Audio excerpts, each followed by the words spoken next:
Tratar hoy en Universidad Noticias porque fuimos a consultar a los trabajadores propiamente de la terminal a ver qué opinan sobre este gran movimiento que se viene tras el cierre del aeropuerto. Nos metemos de lleno con la columna de Amor por el Dato junto a Jorge Fernández Rojas, que tiene que ver con la coyuntura local, política y sobre todo en la justicia, ¿no, Jorge?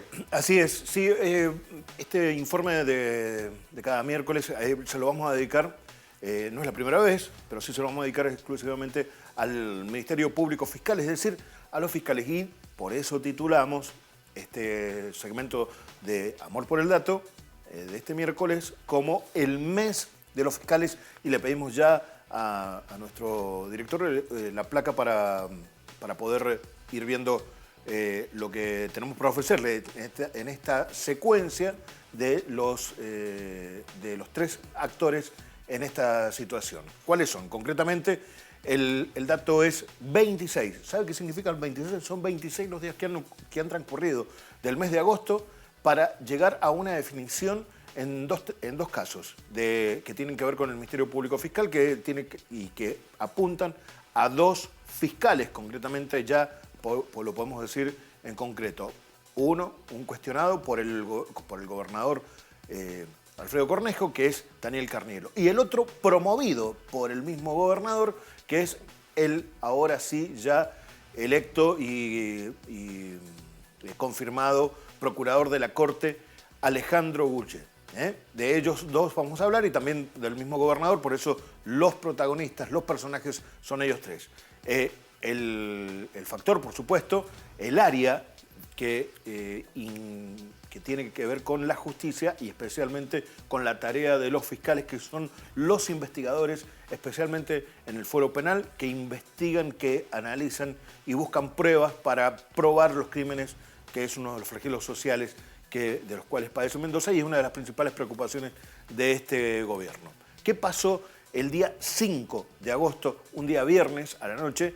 El gobernador, frente a un grupo de empresarios en una actividad empresarial puramente de la Asociación de Ejecutivos de Mendoza, dio detalles pormenorizados del caso del cual se le está analizando un proceso de enjuiciamiento al fiscal Daniel Carnielo, que hasta hace un tiempo era fiscal especial, hoy es fiscal de instrucción de Guaymallén, y se lo investiga o se le analiza su comportamiento por mantener relaciones promiscuas, dijo el gobernador en aquella oportunidad, con los delincuentes, es decir, que los ocupa de dateros, pero también que los ampara en cierta medida en esta actividad. Y por otro lado, al otro día, el día siguiente, el día sábado 6, el mismo gobernador al mediodía, desde la Casa de Gobierno, presentó a su postulante a procurador de la Corte para reemplazar a Rodolfo González, que hoy ha cumplido su último día como procurador y desde mañana es un jubilado más en la provincia. ¿Qué pasa? Que en ese instante, digamos, en ese momento, ya midiendo todos los tiempos, Goulet, el camarista y el ungido por el gobernador Cornejo para ser procurador de la Corte, se mostraba como la alternativa y como la continuidad dentro del Poder Judicial de lo que pretende hacer el gobernador en materia de seguridad. Bueno, dadas estas circunstancias, como ustedes pueden ver, han pasado 26 días y ¿qué va a pasar mañana? Mañana va a asumir Goulet como procurador de la Corte, pero también el jury de enjuiciamiento del Tribunal de Enjuiciamiento Colegiado, que analiza el comportamiento de magistrados y funcionarios con categoría constitucional, va a analizar qué va a pasar con la denuncia contra Carnielo. Es decir, en el mismo momento va a estar asumiendo el procurador, es decir, el nuevo jefe de Carnielo, y de Carnielo se estará hablando si va a continuar o va a ser suspendido en sus funciones. Es decir, un día estrictamente judicial, como podrán ver, va a ocupar la agenda mañana. ¿Qué pasó en el medio? En esta semana pudimos conocer que Carnielo, ya apurado por el mismo gobernador en declaraciones públicas, a quien le pidió el mandatario la renuncia al fiscal, ¿saben qué hizo? Directamente lo denunció a la ONU. Lo denunció por entrometerse en las funciones de otro poder del Estado, que es el Poder Judicial. Es decir, transgredió el criterio y el principio republicano de la división de poderes para Carnielo, y lo hizo ante una comisión de evaluación y de protección a los fiscales de la Organización de Naciones Unidas. ¿Saben qué significa esto? Que si esta denuncia prospera, no es Alfredo Cornejo quien va a ser apuntado, sino el país, el Estado Nacional, claro, que va a responder después por la provincia concretamente.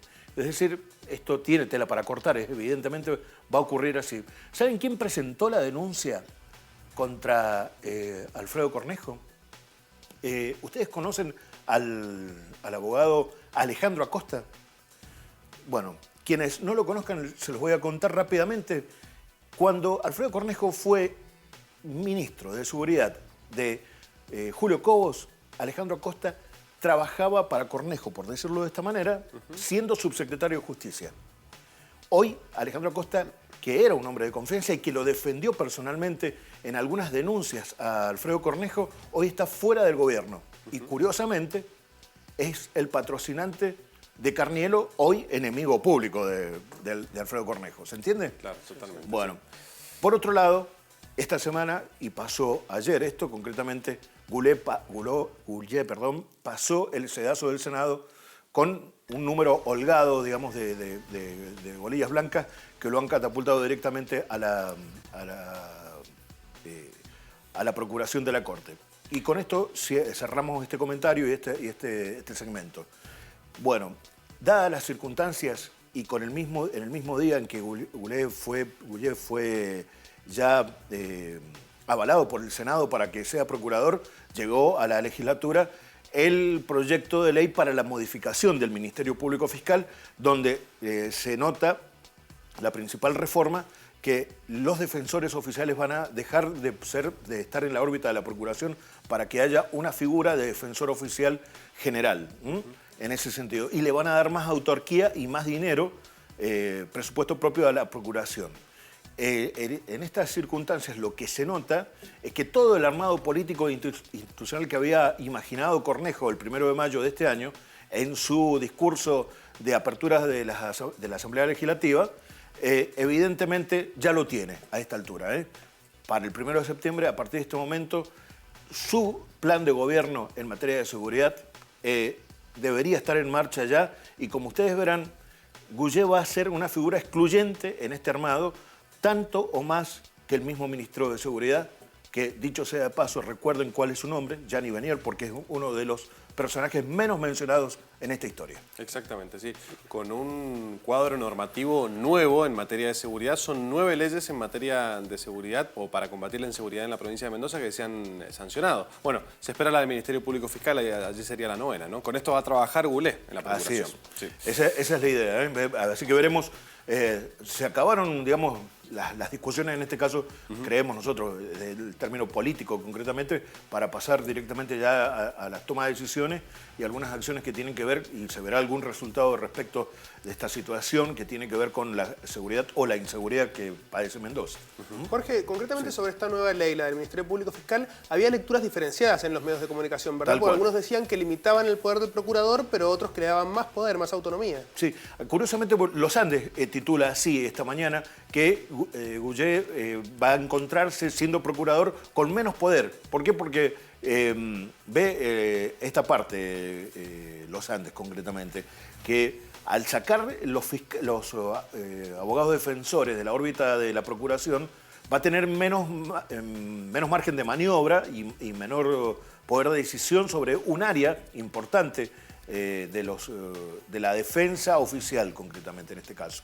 Mientras que la mayoría de los otros medios hacían hincapié en el otro costado de la ley, que le da autarquía y presupuesto propio al nuevo procurador. Por lo tanto, las dos miradas, digamos, son complementarias. Y son válidas. El punto es observar quiénes eligen el perfil que le dan a la noticia, ¿no? Concretamente. Jorge, muchas gracias. En el próximo bloque nos vamos a meter de lleno con entrevistados del tema del día, la destitución de Dilma Rousseff. Está Sergio Astorga, investigador en estudios latinoamericanos de la Universidad Nacional de Cuyo, va a charlar con nosotros en el próximo bloque. Y también Pablo de Rosas, especialista en Derecho Internacional, quien también ha hablado sobre este tema con nosotros, y si tenemos la posibilidad también lo vamos a abocar hoy en el programa. Me gustaría, como director periodístico de Universidad Noticias y todo el sistema de medios, dar el puntapié para el próximo bloque en la postura o en el análisis del tema del día, que es la destitución de Dilma. Sí, es un caso emblemático para la región, la destitución de Dilma, ¿no? Porque en realidad se trata de la caída de la primera presidenta del Brasil, primero. Segundo, una líder que llegó con 54 millones de votos, creo yo, al poder, ¿no?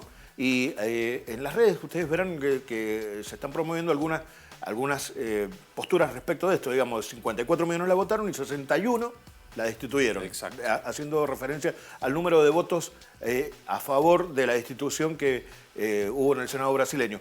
La verdad es que la situación genera cierta inestabilidad política, nos da la impresión dentro del bloque, y me parece que es un cierre de ciclo en cuanto a los gobiernos de orden popular, concretamente, y llegados de un perfil de centro-izquierda, que ahora se homogeneiza, digamos, en una situación, y me parece a mí, esto lo verán los especialistas, hay un corrimiento hacia el eje del Pacífico respecto a esto, claro. Y Brasil debería compensar.